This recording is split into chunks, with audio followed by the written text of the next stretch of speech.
The lawn situation outside, with the help of some of our community members from our community build, took it upon themselves to help out and clean the outside of our buildings on Saturday, August 12th.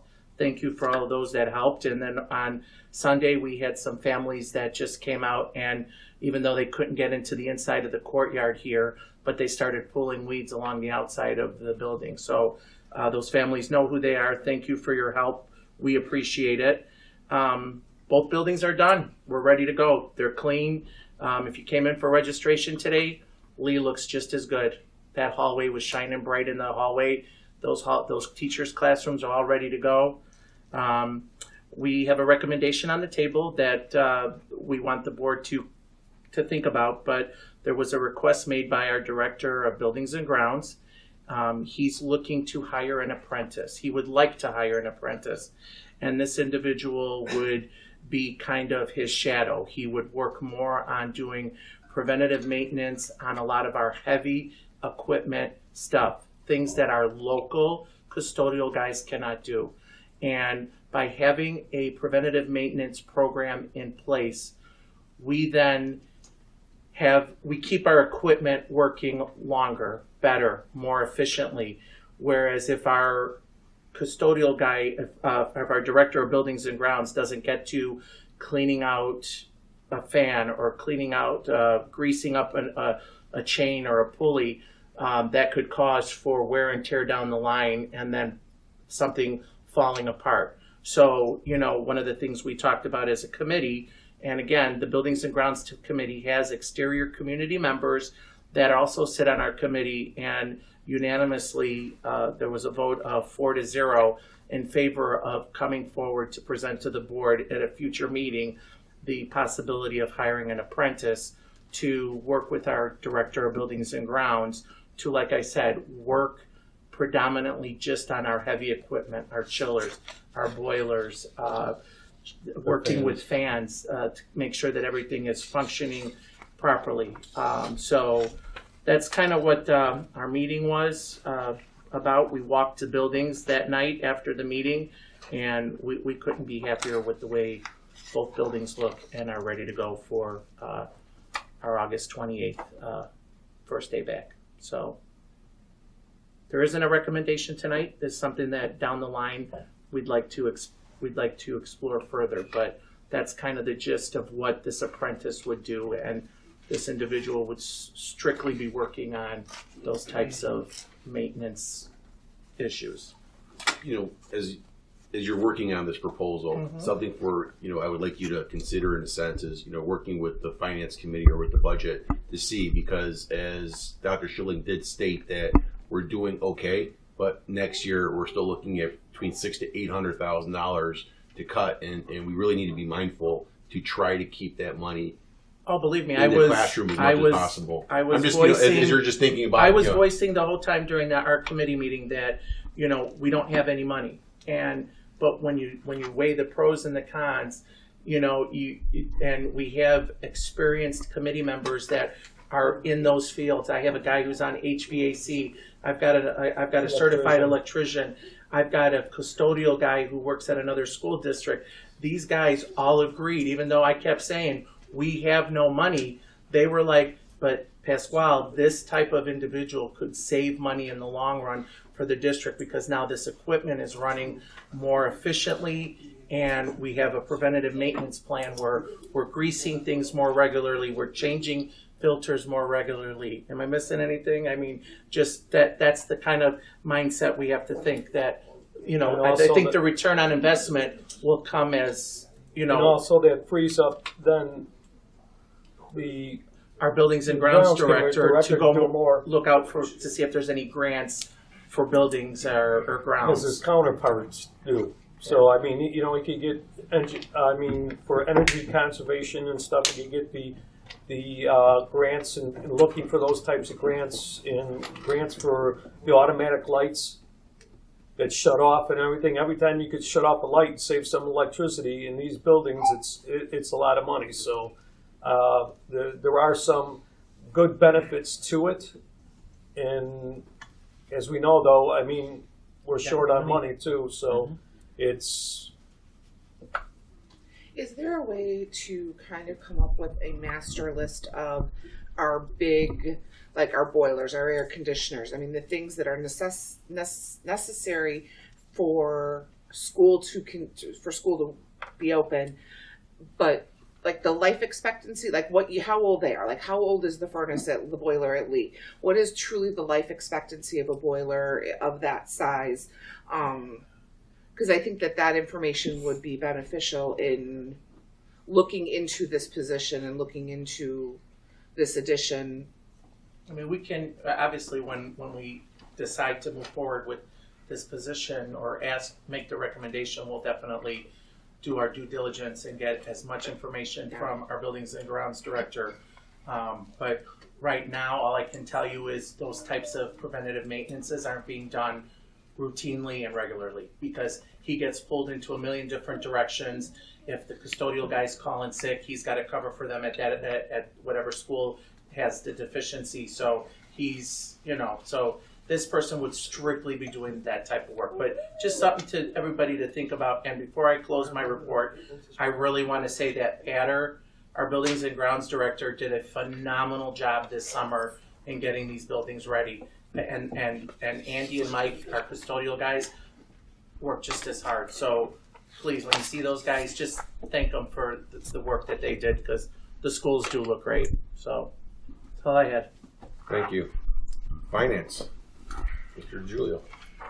We had our finance meeting today at 5:30.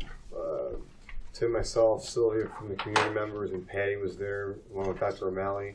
And we discussed exactly the same presentation as you saw today, and asked a lot of questions about where we're at and where we're going, and what are some of the options. So that's what we had. Tim? That's about it. Where you're at.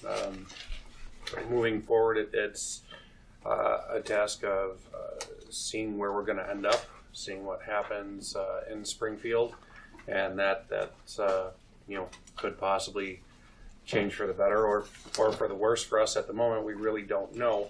The funds are the funds, and like Dr. Schilling was saying, even those two payments that were short, if we were to get them, it's only for this year, but that's half of our deficit for this year. So even though it's not a massive amount, we don't know what's holding what's coming. So we're crossing our fingers for it, hopefully, but there's still a bunch of pieces in place. There's some that are out of our control, to see where this pans out throughout the year, and that's where Dr. Schilling is coming back in September and following up on everything and going to report back to us. So hopefully we'll have some positive news after our next meeting. And then when the dust settles with all of the changes, we're going to come back and reevaluate and then take that plan forward. The current plan that we have, and then moving forward, we'll decide, make the decisions we have to make.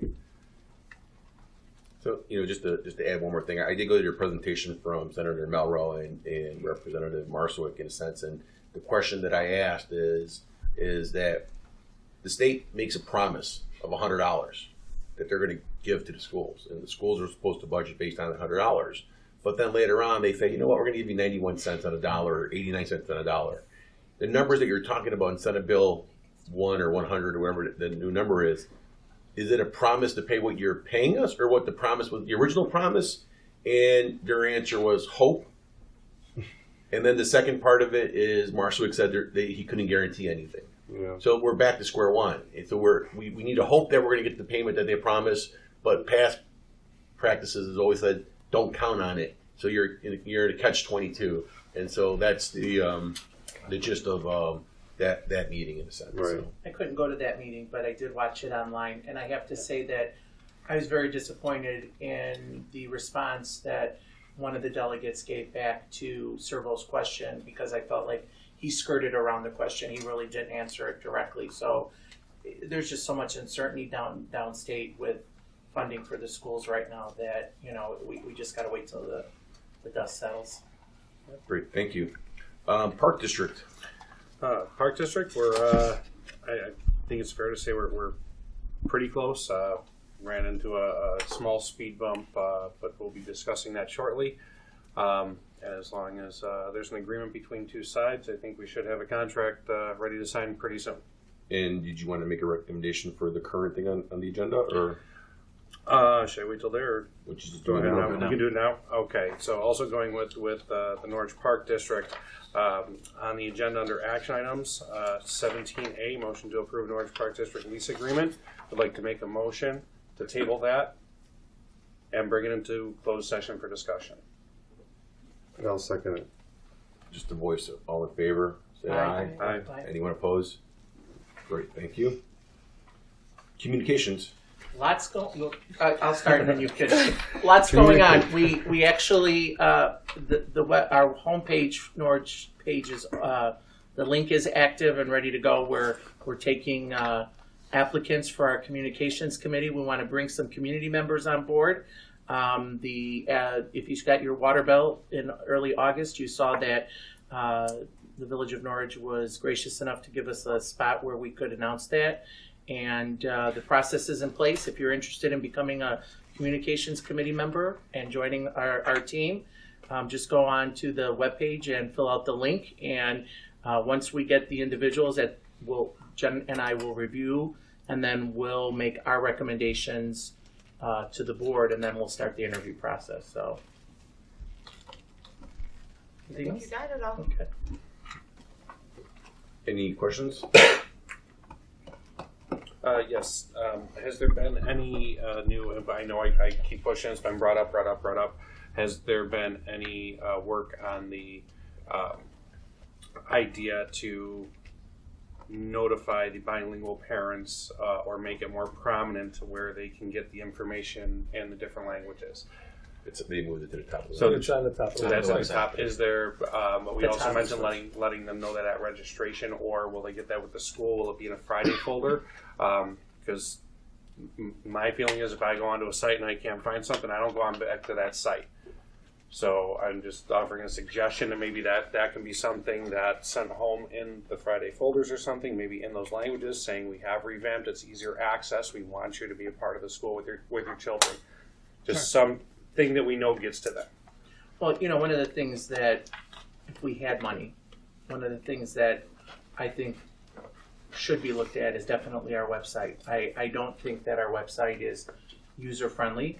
I'd like to see us move forward with that in a sense that we have an app available on the phone where it's Norwich School District 80 and things are easier to access through the mobile devices. But unfortunately, we have to work, with what we have. I know today at registration, a couple of people said, why aren't we doing online registration?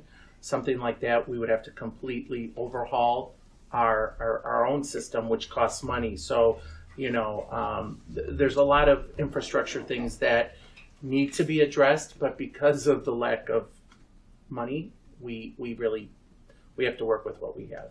And I know what you're saying. We moved the translator button to the top, so if you're a bilingual or different language family, you just click on the language button and it'll change it to whatever language you want. But however we can communicate that, we can. I sat at the registration tables today. When you're there tomorrow, Tim, if you want to tell people, just tell them as they come and visit you and check in at your table. It's not a bad idea because we found plenty of things to talk about all day. We Let me tell you, we did. we found plenty of things to talk about with the folks, but that could be added to the list, which is a good idea also. So maybe even having the laptop there and actually showing them where it's at, might even help out a little bit more because some people learn better from seeing visual than they do from just. They might not get the drift. Yeah, and that was one of the things from the communication. I think Jennifer brought this up with Pasquale. That personal touch, having a table where you can share your thoughts, and sometimes the thoughts are not what we expect. Well, those were their words. They experienced it more than me.